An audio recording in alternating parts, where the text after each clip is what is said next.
I'm here with Miles Dineen from New Zealand.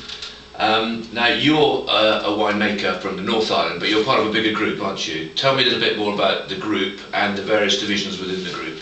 Okay, so we're Aegisectus Wine Estates. We're a family-owned New Zealand wine company, and we have I'm based in the North Island at the Crossroads Winery in Hawke's Bay, and we have the Crossings Winery in Marlborough in the South Island, and we also produce the South Bank and Three Stones brands, which you see here in the UK. So you individually, you're making wines in the North Island. What is your speciality? So I concentrate mainly on Merlot, Cabernet blends, Syrah, Chardonnay, Pinot Gris. Okay, so you're quite big into reds. Of course, in Hawke's Bay, it's very much red. Parts of it are warm, but there's also cooler inland valleys as well. And down on the South Island, obviously, in Marlborough is where we make our Sauvignon Blanc and Pinot Noir. Now I know you're involved in the blending because we were talking earlier about that.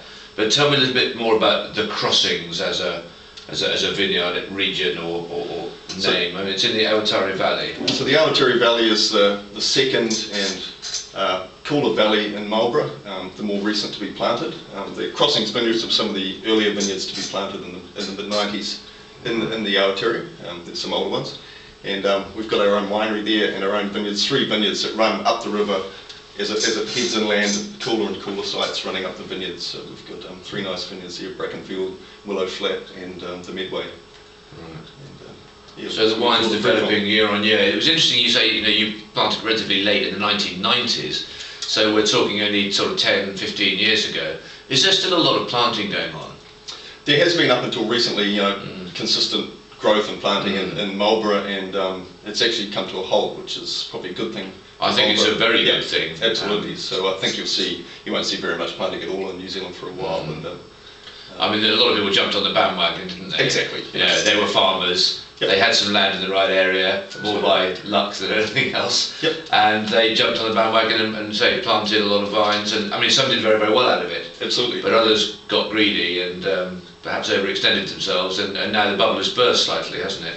I wouldn't say it's burst. We're in an economic recession throughout the world, so the demand is not as high as it used to be. Absolutely. So I mean, there has to be a limit as to how much you can go on planting. I mean, you've only got to look at France to see how many vineyards are being grubbed up each year. Well, absolutely. I mean, it's a subsidised structural weakness in the industry over there for years, generations. So, probably 30% of the vineyards in France need to be grubbed up, and then everyone would make more money if the remaining people would make more money out of it. Get a few decent winemakers there would be a help as well. Yeah.